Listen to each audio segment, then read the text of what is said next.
মেয়াদ শেষের ১৩ দিন আগে আবারও বেগম জিয়ার সাজা স্থগিতের আবেদন পরিবারের। চিকিৎসা করাতে চায় বিদেশে। আইন মন্ত্রণালয়ের সঙ্গে আলোচনার পরই সিদ্ধান্ত। মশার উৎপাতে টানা ২ মাস দুর্ভোগের পর দক্ষিণের মেয়র জানালেন, ভুল করে ছেটানো হয়নি ওষুধ। মন্ত্রী বললেন, মশার কামড়ে আতঙ্কিত হওয়ার কিছু নেই। করোনার ভ্যাকসিন আমদানিতে ভ্যাট প্রত্যাহারের ঘোষণা রাজস্ব বোর্ডের। নিবন্ধনে ওয়ার্ডে ওয়ার্ডে হবে বুথ। বাংলাদেশকে ১,৯,০০,০০০ টিকা দেবে কোভ্যাক্স। এবং তিস্তা সহ অমীমাংসিত ইস্যুর পাশাপাশি ঢাকা নয়াদিল্লি সম্পর্কের আলোচনায় চীন প্রসঙ্গ। মোদির সফর চূড়ান্ত করতে বৃহস্পতিবার ঢাকায় আসছেন জয়শঙ্কর।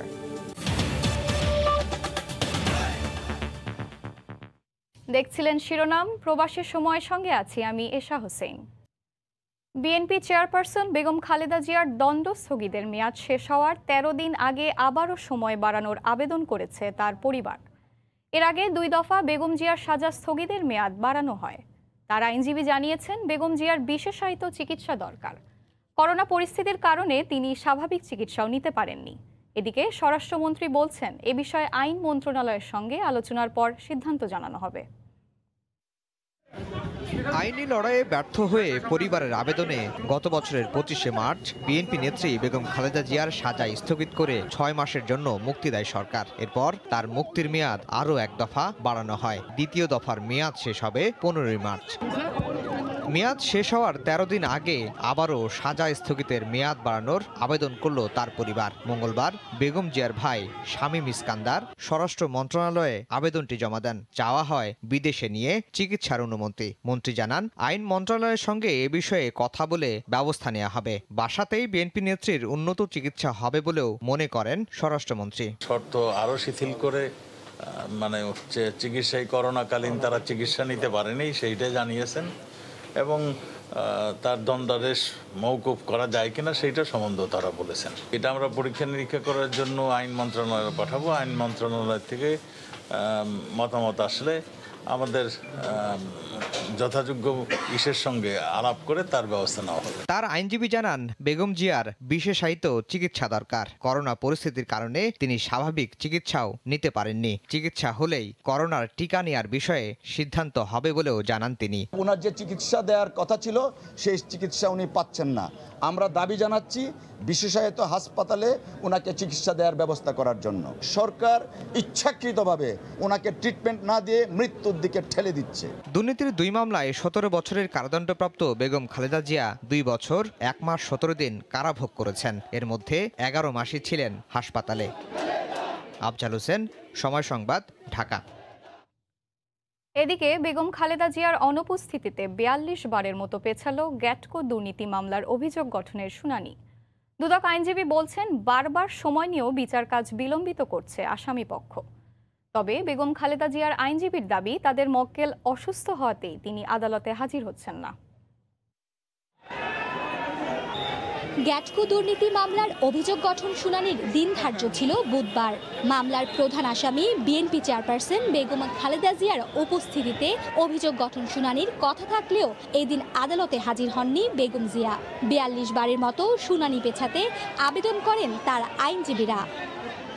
বেগম খালেদা জিয়া অসুস্থ, আদালতে আসা তার জন্য ঝুঁকিপূর্ণ, এমন আবেদন আমলে নিয়ে আদালত ১ মাস সময় দিয়ে আগামী ৫ এপ্রিল পরবর্তী শুনানির দিন ধার্য করেন। দুদক আইনজীবী বলছেন, ১৪ বছর পার হলেও রাষ্ট্রের ১৪,৫৬,৩৭,০০০ টাকার ক্ষতির সাথে জড়িতদের বিচারের আওতায় আনতে না পারাটা হতাশাজনক। আজকেও গ্যাটকো মামলা ইচ্ছা করলে তারা শুরু করতে পারতো, যেহেতু নাইকো মামলা তো খালেদা জিয়ার অনুপস্থিতিতে এইটা মামলাটা তারা শুরু করেছে। আমরা আশা রাখছি হয়তো আবার খালেদা জিয়ার চার্জ হিয়ারিং মামলা শুনানি হবে। তবে বিএনপি চেয়ারপারসনের আইনজীবী বলছেন, করোনা ঝুঁকির কারণে বেগম জিয়া আদালতে হাজির হচ্ছেন না। আমরা বলেছি যে ওনার শারীরিক অবস্থা দিনে দিনে অবনতি হচ্ছে, আর এই অবনত অবস্থায় এই করোনাকালীন সময় তার জন্য আদালতের মতো এরকম একটা উন্মুক্ত স্থানে উপস্থিত হওয়া খুবই জীবনের জন্য ঝুঁকিপূর্ণ।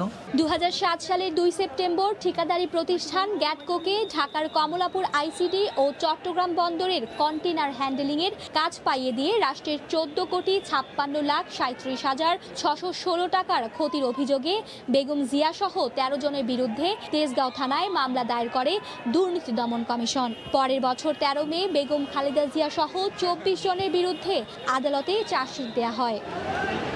মার্জিয়া মুমু, সময় সংবাদ, ঢাকা। অন্য প্রসঙ্গ, ভুল করে মশা মারার ঔষধ 2 মাস পরে ছিটানো হয়েছে বলে স্বীকার করেছেন ঢাকা দক্ষিণ সিটির মেয়র শেখ ফজলে নূর তাপস। আর এ কারণেই রাজধানীতে মশার উপদ্রব অসহনীয় পর্যায়ে পৌঁছেছে। আগামী 2 সপ্তাহের মধ্যে পরিস্থিতি নিয়ন্ত্রণে আসবে বলে জানান তিনি। এদিকে স্থানীয় সরকার মন্ত্রী বললেন, কিউলেক্স মশা ডেঙ্গুর মতো ভয়ঙ্কর নয়, জনগণকে আতঙ্কিত না হওয়ার আহ্বান জানান তিনি।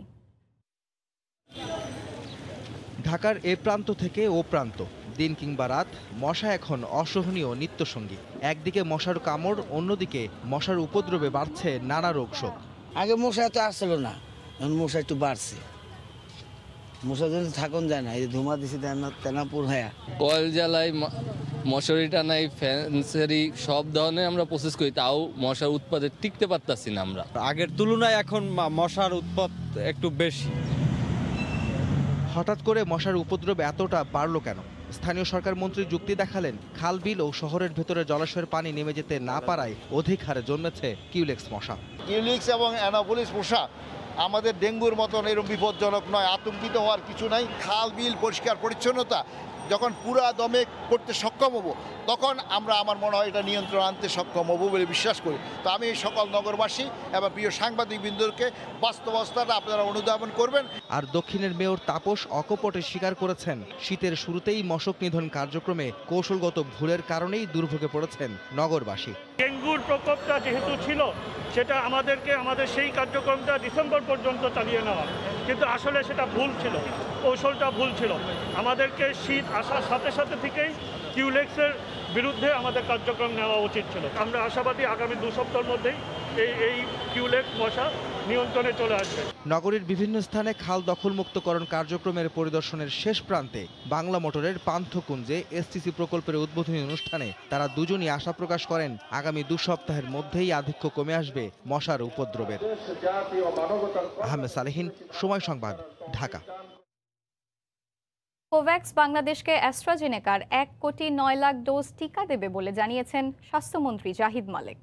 শুধু তাই নয়, বিভিন্ন সংস্থা টিকা খাতে $3.5 মিলিয়ন ঋণ দিতেও প্রস্তাব দিয়েছে বলেও জানান মন্ত্রী। এদিকে টিকা আমদানি, পরিবহন ও বিতরণের ওপর থেকে মূল্য সংযোজন কর প্রত্যাহার করে বিজ্ঞপ্তি প্রকাশ করেছে জাতীয় রাজস্ব বোর্ড। দিন যত যাচ্ছে, করোনার টিকা গ্রহণে মানুষের আগ্রহ ততই বাড়ছে। ক্রমবর্ধমান টিকার চাহিদা পূরণে সরকারের নানা উদ্যোগ ও তৎপরতাও অব্যাহত রয়েছে। বুধবার দুপুরে সচিবালয়ে এ নিয়ে কথা বলেন স্বাস্থ্যমন্ত্রী জাহিদ মালেক। তিনি জানান, কোভ্যাক্স আরও 1,09,00,000 ডোজ টিকা দেবে বাংলাদেশকে। জুন জুলাই পর্যন্ত আমরা আশা করি আমাদের যা অর্ডার আছে এবং আমরা যে কোভ্যাক্স থেকে পাবো, সেটা মিলে আমাদের হাতে 4 কোটি ডোজ হাতে থাকবে। এবং আমাদের প্ল্যান আমরা করেছি যে এই 4 কোটি ডোজ হাতে চলে আসবে বিভিন্ন সময়, বিভিন্ন মাসে, এবং সেই অনুযায়ী আমরা আমাদের ভ্যাকসিন কার্যক্রম আমরা করব। এছাড়া টিকা খাতে মোটা অঙ্কের ঋণের প্রস্তাব পাওয়ার কথাও জানান মন্ত্রী। বিভিন্ন সংস্থা $3.5 মিলিয়ন অর্থাৎ $3.5 বিলিয়ন আমাদেরকে দিতে চায়। এদিকে টিকার উপর থেকে সব ধরনের মূল্য সংযোজন কর প্রত্যাহার করে বিজ্ঞপ্তি প্রকাশ করেছে জাতীয় রাজস্ব বোর্ড। বিজ্ঞপ্তিতে জানানো হয়, জনসাধারণের স্বাস্থ্য সুরক্ষা ও করোনা মহামারী মোকাবেলায় অতি জরুরি হিসেবে টিকা আমদানি, বিপণন ও বিতরণে সর্বোচ্চ গুরুত্ব দিচ্ছে সরকার। বিজ্ঞপ্তিতে 2টি শর্ত জুড়ে দিয়েছে এনবিআর, যার প্রথমটিতে বলা হচ্ছে এই কর অব্যাহতি সুবিধা প্রযোজ্য হবে শুধু সরকারকে সরবরাহ করলেই। আর দ্বিতীয় শর্তে এনবিআর বলছে, টিকা সরবরাহ করে পাওয়া অর্থের বিবরণী 10 কার্যদিবসের মধ্যেই সংশ্লিষ্ট ভ্যাট কমিশনারের কার্যালয়কে নথিসহ জানাতে হবে। সালাউদ্দিন সুমন, সময় সংবাদ, ঢাকা। এদিকে সবার ভ্যাকসিন নিশ্চিতে রাজধানীর প্রতিটি ওয়ার্ডে হবে রেজিস্ট্রেশন বুথ। প্রচার বাড়ানোর তাগিদ দিয়ে বিশেষজ্ঞরা বলছেন, গণটিকার উদ্দেশ্য পূরণ করতে সব শ্রেণীর মানুষকে এর আওতায় আনার বিকল্প নেই। ফারুক ভুইয়া রবিনের রিপোর্ট। রাজধানীর প্রায় সব কোভিড টিকাদান কেন্দ্রেই দেখা যায় যথেষ্ট ভিড়। আগ্রহীদের চাপে অনেক ক্ষেত্রে নিবন্ধনের পর টিকা নিতে SMS পেতেও অপেক্ষায় থাকতে হচ্ছে বেশ কয়েকদিন। তবে রাজধানীর অনগ্রসর আর পিছিয়ে পড়া মানুষের বেলায় সে চিত্রটা একেবারেই বিপরীত। তথ্য প্রযুক্তি সহ নানা দিক থেকে পিছিয়ে পড়া এসব মানুষ জানেন না ঠিক কিভাবে নিবন্ধন করতে হবে, কিংবা টিকা পাওয়ার প্রক্রিয়া সম্পর্কেও তাদের নেই স্বচ্ছ ধারণা। দেখছেন তো অনলাইনে নিতে বুঝে নিতে পারি নাই, আমাদের কোনো আইডিয়া নাই, আর আমাদেরকে বলেও নাই যে কোথায় দিতে হবে, কোথায় যাইতে হবে, বললেন আমরা যাব। তবে নীতি নির্ধারকরা বলছেন, সচেতনতা বাড়াতে ও সবার জন্য নিবন্ধন প্রক্রিয়া সহজ করতে প্রতি ওয়ার্ডে বুথ তৈরির অনুরোধ জানানো হয়েছে জনপ্রতিনিধিদের। এর ফলে সবাই টিকা নিতে আগ্রহী হবেন বলেও মনে করেন তারা। প্রত্যেকটা ওয়ার্ড কাউন্সিলরকে অনুরোধ করা হয়েছে সিটি কর্পোরেশনের সহযোগিতা যারা নিবন্ধন বুথ করবেন এবং প্রশিক্ষিত যারা আছেন তারা প্রয়োজনে সেখানে যদি প্রত্যেকটা ওয়ার্ডে টিকাদান কেন্দ্র হয় তারা সেখানে টিকা দেবেন। বিশেষজ্ঞরা বলছেন, গণটিকাদান কর্মসূচির প্রকৃত উদ্দেশ্য পূরণ করতে প্রয়োজন সব শ্রেণীর মানুষকে টিকার আওতায় আনা, আর সে কারণে নিবন্ধন প্রক্রিয়াকে পৌঁছে দিতে হবে মানুষের দোরগোড়ায়। টার্গেট পূরণ করতে হলে আমার যেটা মত সেটা হলো এখানে ইন্টারপার্সোনাল কমিউনিকেশন, উঠোন বৈঠক, আমাদের যে স্বাস্থ্য সহকারীরা আছে, CSCPরা আছে, NGO স্বাস্থ্যকর্মীরা আছে, তাদেরকে এটাতে খুব বড় করে যুক্ত করতে হবে। নিবন্ধনের সময়ই উদ্বুদ্ধ করতে হবে টিকা নেওয়ার জন্য, তাহলে একসঙ্গে দুটো কাজ হবে, নিবন্ধন হবে এবং তাদের উদ্বুদ্ধ করা যাবে। সবাইকে টিকার আওতায় আনতে কেন্দ্র বাড়ানোর তাগিদ বিশেষজ্ঞদের। ফারুক ভুঁইয়া রবিন, সময় সংবাদ, ঢাকা। ভারতের প্রধানমন্ত্রী নরেন্দ্র মোদীর সফর চূড়ান্ত করতে বৃহস্পতিবার ঢাকায় আসছেন দেশটির পররাষ্ট্রমন্ত্রী S জয়শঙ্কর। ২৬ মার্চ উপলক্ষে এই সফরে দুই শীর্ষ নেতার বৈঠকে কি ঘটবে তাই এখন জোরে সোরে আলোচিত হচ্ছে কূটনৈতিক মহলে। স্বল্পোন্নত দেশ থেকে উত্তরণ ঘটানো বাংলাদেশ এখন অমীমাংসিত ইস্যুর পাশাপাশি ব্যবসা বাণিজ্য আর কানেক্টিভিটির উপর গুরুত্ব দিচ্ছে বলে জানাচ্ছে পররাষ্ট্র মন্ত্রণালয়। তিস্তায় নতুন গতি না থাকলেও ঢাকা নয়াদিল্লি সম্পর্কে চীন কোনো বাধা নয়, এই প্রসঙ্গেও থাকতে পারে হাসিনা মোদি আলোচনায়। দেবাশিস রায়ের রিপোর্ট। জাতির পিতা বঙ্গবন্ধু শেখ মুজিবুর রহমানের জন্মশতবার্ষিকী এবং স্বাধীনতার সুবর্ণ জয়ন্তীর অনুষ্ঠানে যোগ দিতে ২৬শে মার্চ ঢাকায় আসছেন ভারতের প্রধানমন্ত্রী নরেন্দ্র মোদী। করোনা মহামারী পেরিয়ে প্রথম বিদেশ সফরে এসে হাসিনা মোদী দুই শীর্ষ নেতার বৈঠকে কি থাকবে আলোচ্যসূচিতে সেটি এখন আগ্রহের বিষয়।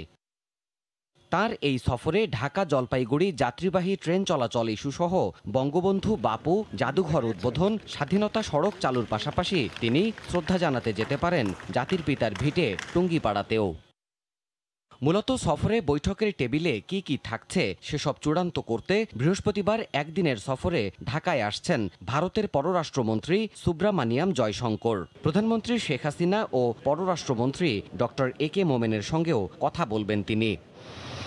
উপমহাদেশের দুই শীর্ষ নেতার সফর প্রসঙ্গে পররাষ্ট্র মন্ত্রণালয় বলছে, নিয়মিত বিষয়গুলো ছাড়াও ঢাকা অগ্রাধিকার দেবে বাণিজ্য ও যোগাযোগ বাড়ানোর ওপর।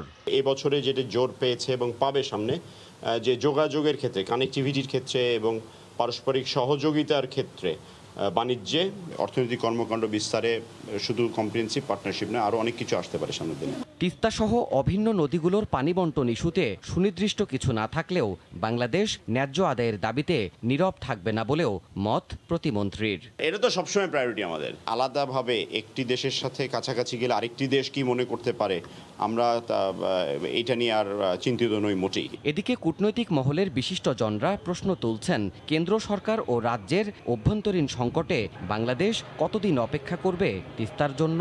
ন্যায্য চাহিদা আমাদের, এবং এমন না চাহিদা এগ্রিমেন্ট হয়ে আছে।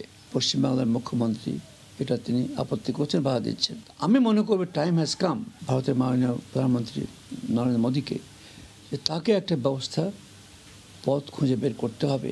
কিভাবে তিনি করবেন সেটা তার ব্যাপার। রোহিঙ্গা সংকট সহ প্রতিবেশী দেশটির সঙ্গে আঞ্চলিক ও আন্তর্জাতিক ইস্যুতেও নতুনভাবে বোঝাপড়ার প্রয়োজন রয়েছে বলেও জানাচ্ছেন কূটনীতি বিশ্লেষকরা। Sacrifice is by Bangladesh, not by India. Debashis Roy, Somoy Sangbad, Dhaka. বর্তমান সরকারের পতন ঘটাতে সব রাজনৈতিক দল ও গণতন্ত্রকামী মানুষকে ঐক্যবদ্ধ হওয়ার আহ্বান জানিয়েছেন বিএনপি মহাসচিব মির্জা ফখরুল ইসলাম আলমগীর। স্বাধীনতার ইশতেহার পাঠ দিবস উপলক্ষে জাতীয় প্রেস ক্লাবে বিএনপি আয়োজিত এক আলোচনা সভায় বক্তব্য রাখেন তিনি। যারা স্বাধিকারের আন্দোলনকে সামনে থেকে নেতৃত্ব দিয়ে এগিয়ে নিয়ে গিয়েছিল, আন্দোলনকে সংগ্রামকে সামনের দিকে নিয়ে গিয়েছিল, তাদেরকে এখন আওয়ামী লীগ স্মরণ করে না। আমরা ইতিহাসকে বিকৃত করতে চাই না। আমরা ইতিহাসের চারটা প্রাপ্যতাকে প্রাপ্য দিতে চাই। সমস্ত গণতন্ত্রের দেশপ্রেমিক মানুষদেরকে আহ্বান জানাতে চাই যে আসুন, আমরা 1971 সালে যে চেতনা নিয়ে যুদ্ধ করেছিলাম, আমাদের অধিকারকে কায়েম করা, তার জন্য আরেকবার লড়াই করি, আরেকবার। বিএনপির স্বাধীনতার সুবর্ণ জয়ন্তী পালন মুক্তিযুদ্ধের মূল্যবোধের সঙ্গে রসিকতা আর তামাশা ছাড়া কিছুই নয় বলে মন্তব্য করেছেন আওয়ামী লীগের সাধারণ সম্পাদক ওবায়দুল কাদের। বুধবার সকালে রাজধানীর বঙ্গবন্ধু অ্যাভিনিউয়ে আওয়ামী লীগের ত্রাণ ও সমাজ কল্যাণ উপকমিটির এক সভায় তিনি মন্তব্য করেন, স্বাধীনতার সুবর্ণ জয়ন্তী এসেও দলটি সাম্প্রদায়িক শক্তির ক্রিয়ানক হয়ে কাজ করছে। স্বাধীনতা বিরোধীদের সাথে সখ্যতা রেখে স্বাধীনতার সুবর্ণ জয়ন্তী পালন মুক্তিযুদ্ধের মূল্যবোধের সাথে রসিকতা আর তামাশা ছাড়া আর কিছুই নয়।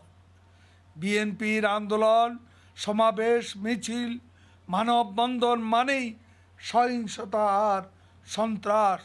তাদের কর্মসূচি মানেই জনগণের সম্পদ বাস পোড়ানো। জনগণ তাদের কর্মসূচিতে ভীত সন্ত্রস্ত। রংপুরের বেগম রোকেয়া বিশ্ববিদ্যালয়ের উপাচার্যের বিরুদ্ধে অনিয়ম দুর্নীতির প্রমাণ পেয়েছে বিশ্ববিদ্যালয় মঞ্জুরি কমিশনের তদন্ত কমিটি। প্রধানমন্ত্রীর অগ্রাধিকার ভিত্তিক বিশেষ প্রকল্পে এই অনিয়ম দুর্নীতির জন্য তার বিরুদ্ধে ব্যবস্থা নেয়ারও সুপারিশ করেছে কমিটি। তারিকুল ইসলামের ক্যামেরায় রিপোর্ট রতন সরকারের। 2017 সালের 4 জানুয়ারি ভিডিও কনফারেন্সের মাধ্যমে শেখ হাসিনা হল, ডক্টর ওয়াজেদ রিসার্চ সেন্টার ও স্বাধীনতা স্মারক প্রকল্প উদ্বোধন করেন প্রধানমন্ত্রী। এর আগে প্রধানমন্ত্রীর অগ্রাধিকার প্রকল্প হিসেবে 97.50 কোটি টাকা অনুমোদন দেয় জাতীয় অর্থনৈতিক পরিষদ একনেক। কিন্তু 2017 সালের 14 জুন নতুন উপাচার্য হিসেবে যোগদান করেই প্রকল্পের নির্মাণ কাজ বন্ধ করে দেন ডক্টর কলিমুল্লাহ। এরপর বিশ্ববিদ্যালয়ের উন্নয়ন কাজ তদারকির জন্য মঞ্জুর কাদের নামে ঘনিষ্ঠ এক প্রকৌশলীকে নিয়োগ দেন। কিছুদিনের মধ্যেই উন্মুক্ত টেন্ডারের মাধ্যমে এই প্রকল্প তিনটির জন্য নিয়োগ পাওয়া পরামর্শক প্রতিষ্ঠান আর্কিটেক্ট মনোয়ার হাবিব ও প্রাকৃত নির্মাণ লিমিটেডের কার্যাদেশ বাতিল করে প্রকৌশলী মঞ্জুর কাদেরকে দ্বিতীয় পরামর্শক হিসেবে নিয়োগ দেন। চরমভাবে কিভাবে দুর্নীতি করেছে তদন্ত কমিটি তার বিরুদ্ধে কিন্তু রিপোর্ট দিয়েছে, এখানে দুর্নীতি হয়েছে। দুর্নীতিতে পরিপূর্ণ সেটা এতদিন আমরা দাবি করে আসছিলাম, এখন সরকারের আরেকটা প্রতিষ্ঠান সেটাকে সার্টিফাই করলো। ডক্টর ওয়াজেদ রিসার্চ ইনস্টিটিউটের ভবন নির্মাণ ব্যয় 26 কোটি 87 লাখ টাকা থেকে বাড়িয়ে ব্যয় ধরা হয় 61 কোটি টাকা, আর 51 কোটি 35 লাখ টাকা থেকে বাড়িয়ে শেখ হাসিনা ছাত্রী হল নির্মাণে ব্যয় ধরা হয় 107 কোটি টাকা। অন্যদিকে মূল ডিপিপিতে পরামর্শক ফি না থাকলেও বর্তমান উপাচার্য সেই খাতে ব্যয় করেছেন 40 লাখ টাকা। শুধুমাত্র ব্যয় বৃদ্ধি করার জন্য এখানে কাজটাকে দীর্ঘমেয়াদী করা হয়েছে বলে আমরা জানতে পেরেছি। এসব অভিযোগের প্রেক্ষিতে এবছর 17 জানুয়ারি ইউজিসির সদস্য প্রফেসর ডক্টর মোহাম্মদ আলমগীরের নেতৃত্বে সরেজমিন পরিদর্শনে আসে তদন্ত কমিটি। তাদের চোখেও ধরা পড়ে অসঙ্গতি। আমাদের সুপারিশ আমরা দিব, সেই সুপারিশ অনুযায়ী যারা এই ব্যাপারে যথাযথ ব্যবস্থা নেওয়ার কথা তারা এই ব্যাপারে ব্যবস্থা নেবে আশা করি। এ বিষয়ে কথা বলতে উপাচার্য সহ ঊর্ধ্বতন কাউকেই ক্যাম্পাসে বা মোবাইল ফোনে পাওয়া যায়নি। রতন সরকার, সময় সংবাদ, রংপুর। করোনা প্রতিরোধে জার্মানিতে 28 মার্চ পর্যন্ত লকডাউনের সময়সীমা বাড়িয়েছে মার্কেল প্রশাসন। তবে দেশটিতে টিকা বন্টনের ফলে সংক্রমণের সংখ্যা কমে আসায় বিধিনিষেধের কড়াকড়িতে আনা হয়েছে শিথিলতা। জার্মানির বার্লিন থেকে আরও জানাচ্ছেন সহকর্মী বিটু বড়ুয়া। ইউরোপের অন্যান্য দেশের মতো গেল বছরের ডিসেম্বর থেকেই লকডাউনের কড়াকড়িতে দিন পার করছে জার্মানি। প্রায় প্রতিদিনই দেশটির 16টি অঙ্গরাজ্যের কোথাও না কোথাও হানা দিচ্ছে ব্রিটেন, দক্ষিণ আফ্রিকা ও ব্রাজিলের করোনার নতুন ধরন। তাই চলতি মাসের 7 মার্চ পর্যন্ত দেয়া করোনার লকডাউনের সময়সীমা বাড়ল 28 মার্চ পর্যন্ত। তবে সংক্রমণ পরিস্থিতির কিছুটা উন্নতি হওয়ায় লকডাউনের বিধিনিয়মে আনা হয়েছে কিছুটা শিথিলতা। খুলে দেওয়া হয়েছে গ্রন্থাগার, বই পুস্তকের দোকান, নার্সারি বা গাছের চারা বিক্রির দোকান ও চুল কাটার সেলুন। ম্যার্কেল সরকারের এমন সিদ্ধান্তে খুশি সংশ্লিষ্ট সকলেই। আমরা অনেক খুশি যে দীর্ঘদিন পর অবশেষে বইয়ের দোকান খুলে দেওয়া হয়েছে। করোনার এই লকডাউনে বই হচ্ছে সবচেয়ে প্রিয় বন্ধু। ভালো লাগছে যে এখন থেকে যে কেউ যে কোনো বই সংগ্রহ করতে পারবে। বাচ্চারাও তাদের মজার বই পুস্তক ছাড়াও স্কুলের বিভিন্ন সামগ্রী নিতে পারবে, তবে অবশ্যই করোনার বিধিনিয়ম মেনে। দেখুন, করোনা পরিস্থিতি কিছুটা ভালো হয় 1 মার্চ থেকে জার্মানির সেলুনগুলো খুলে দেওয়ার সরকারের সিদ্ধান্ত সঠিক বলে মনে করছি। এখন থেকে অন্তত সবাই চুল কাটতে আসতে পারবে। গত ডিসেম্বর থেকে ঘরবন্দি মানুষ অন্তত মাথাটাকে হালকা করার সুযোগ পাচ্ছে, এই বা কম কিসে। চুল কাটাতে পেরে আমরাও খুশি। তবে শিথিলতার অংশ হিসেবে 2 জনের বদলে 5 জন এক হতে পারলেও সামাজিক অনুষ্ঠানের অনুমোদন দেয়নি ম্যার্কেল প্রশাসন। বিশেষজ্ঞরা মনে করছেন টিকা প্রদানে জটিলতা কাটাতে দেশটির সাধারণ চিকিৎসকদের চেম্বারে টিকা প্রদান কার্যক্রম চালু করার পাশাপাশি বিনামূল্যে পরীক্ষার সুবিধা রাখলে করোনাকে ধীরে ধীরে বশে আনা সম্ভব হবে। জার্মানিতে করোনা লকডাউনে কিছুটা শিথিলতা আসলেও জনসমাগম সহ করোনা ছড়ায় এমন স্থান পরিহারের পরামর্শ জার্মান স্বাস্থ্যবিদদের। জার্মানির বার্লিন থেকে বিটু বড়ুয়া, সময় সংবাদ। এবার 65 বছরের বেশি বয়সীদের জন্য অক্সফোর্ড অ্যাস্ট্রাজেনেকার কোভিড ভ্যাকসিন অনুমোদন দিয়েছে ফ্রান্স। স্থানীয় সহ প্রবাসীর আশা করছেন এই ভ্যাকসিন প্রয়োগে কোনো পার্শ্ব প্রতিক্রিয়া হবে না। আরও জানাচ্ছেন মোহাম্মদ লুৎফুর রহমান বাবু। ফ্রান্সের 65 বছরের অধিক বয়সীদের অ্যাস্ট্রাজেনেকা ভ্যাকসিন প্রয়োগের অনুমোদন দিয়েছে কর্তৃপক্ষ। দেশটির স্বাস্থ্য মন্ত্রণালয় ও স্বাস্থ্যমন্ত্রী অলিভার বেরন এক বক্তব্যে এটি নিশ্চিত করেন। করোনা আক্রান্ত হয়ে মৃত্যুর নেপথ্যে নেতিবাচক ভূমিকা পালন করে কিছু পুরনো রোগ। চিকিৎসা পরিভাষায় এটিকে কোমরবিডিটি বলা হয়। কারো কোমরবিডিটি থাকলে সাধারণ করোনা আক্রান্ত অনেক সময় প্রাণঘাতী হয়ে উঠতে পারে। ফ্রান্সের স্বাস্থ্য মন্ত্রণালয় জানিয়েছে 65 থেকে 74 বছরের কোমরবিডিটি থাকা ব্যক্তিরাও এই অ্যাস্ট্রাজেনেকার ভ্যাকসিন নিতে পারবেন। এর আগে বয়স্ক ব্যক্তিদের বিষয়ে পর্যাপ্ত তথ্য উপাত্ত না থাকায় গত মাসে 65 বছরের নিচের বয়সের ব্যক্তিদের এই টিকা প্রদানের অনুমোদন দিয়েছিল ফরাসি কর্তৃপক্ষ। তবে বয়স্ক ব্যক্তিদের বিষয়ে এই টিকা বেশ কার্যকর বলে গবেষণায় জানা গেছে।